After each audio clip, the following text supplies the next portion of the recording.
কল্পনা জ্ঞানের চেয়ে আরও গুরুত্বপূর্ণ। Albert Einstein. পাপ লুকানোর চেষ্টা করে কোন দিন সফল হতে পারবেন না। পাপের কথা স্বীকার করে যদি কেউ সেই পাপ ত্যাগ করার চেষ্টা করে, তাহলে তার জন্য সফলতা খুব সহজেই চলে আসবে। হযরত আলী রাদিয়াল্লাহু তাআলা আনহু। আল্লাহকে ভয় করো, কেননা যে তাকে ভয় করে সে কখনো একাকিত্ব অনুভব করে না। উমার ইবনুল খাত্তাব রাদিয়াল্লাহু তাআলা আনহু। আমি একটা মজার গল্প বলি। একদিন একটি বুদ্ধিমান শেয়াল একটি বনের মধ্যে হাঁটছিল। হঠাৎ সে একটি আঙুরের গাছ দেখল, আর গাছে সুন্দর রসালো আঙুর ঝুলছে। শেয়ালের ভীষণ খেতে ইচ্ছা হল।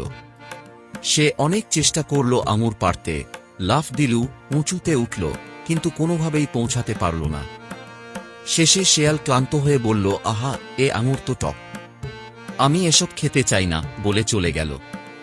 তাহলে গল্পের শিক্ষা কি? যখন আমরা কোনো কিছু অর্জন করতে পারি না, তখন আমরা অনেক সময় সেটা অবমূল্যায়ন করি। তোমাদের কি মনে হয়?